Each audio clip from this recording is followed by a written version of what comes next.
Look around you. The ground beneath your feet, the air you breathe, the water in a glass, even you, reading this right now, all of it, every single thing is made of the same basic stuff. Scientists call it matter, but what actually is matter? To answer that, we have to go back, way, way back, to a group of people trying to figure out what the world is made of, with nothing but their imaginations. Around 400 BC, a Greek thinker named Demetrius proposed something radical, that if you kept cutting matter into smaller and smaller pieces, eventually you'd reach a piece that couldn't be cut anymore. He called it atoms, and the uncuttable thing. We know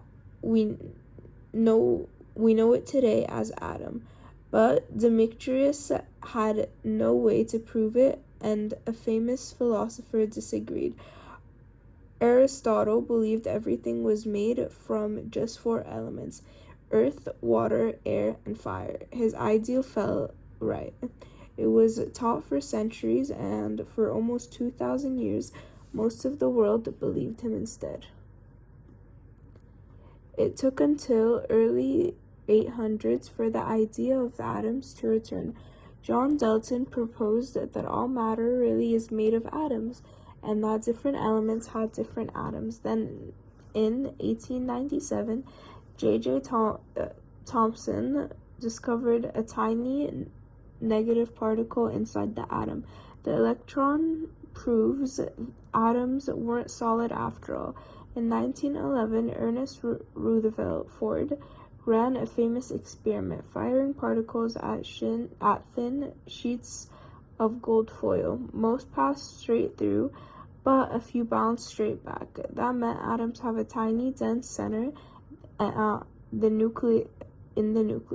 Finally, in 1932, James Chadwick found out more pieces hiding in that nucleus, the neutron. Piece by piece, the atoms was coming into focus.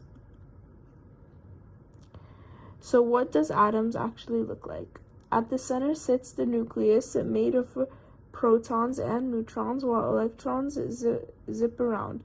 But we're not done zooming in. Protons and neutrons aren't the smallest pieces either. Inside each one are even tinier particles called quarks, held together by a force carried by particles called gluons.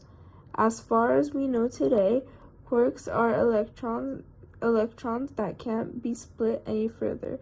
They're some of the smallest building blocks of everything that exists. To study particles this small, scientists needed the biggest machine ever built.